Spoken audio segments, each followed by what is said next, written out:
En Centrafrique, le bras de fer entre Faustin Archange-Touadéra et la présidente de la Cour constitutionnelle se durcit. Le chef de l'État a signé un décret mettant fin aux fonctions de Daniel Darlan pour empêchement définitif suite à sa mise à la retraite de la fonction publique.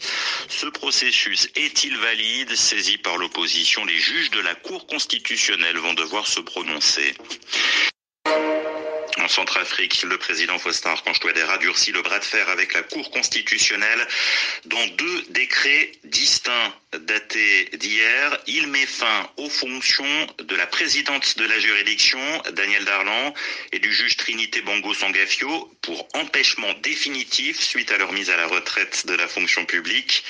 Clémentine Pavlotsky, l'annonce a été faite ce matin à la radio nationale centrafricaine. Effectivement, Nicolas, le premier décret annule l'élection de Daniel Darlan et Trinité Bongo Sangafio en tant que membres de la Cour constitutionnelle. Pas d'autre changement en ce qui concerne les autres juges. Le deuxième décret concerne quant à lui exclusivement Daniel Darlan.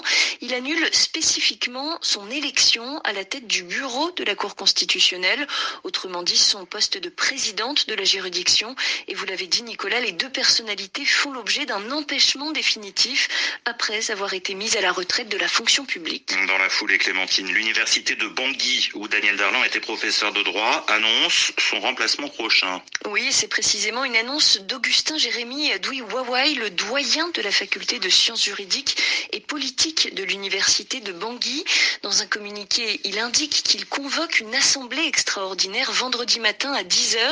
L'ordre du jour portera sur, je cite, le remplacement de la représentante des enseignants du supérieur à la Cour constitutionnelle, autrement dit Daniel Darlan, qui n'est pas nommément cité dans le communiqué. Alors tout cela est une nouvelle étape dans le bras de fer juridique qui oppose la juridiction au pouvoir centrafricain. Les juges de la Cour constitutionnelle saisis par l'opposition doivent très prochainement se prononcer sur la constitutionnalité de ce processus. Mais déjà la semaine dernière, Nicolas, la Cour constitutionnelle avait elle-même rappelé que ces juges étaient inamovibles. Et justement, du côté de l'opposition, une première réaction, celle du Kwanakwa, le parti de l'ancien président François Bozizé, fait part ce midi de sa profonde consternation. Le parti accuse Faustin Archange-Touadéra de violer une fois de plus la Constitution en mettant fin aux fonctions de Daniel Darlan, pourtant inamovible. Pour le Kwanakwa, je cite, cet acte est d'une gravité sans précédent et plonge la République centrafricaine dans une insécurité juridique absolue. Fin de citation. Les chefs d'État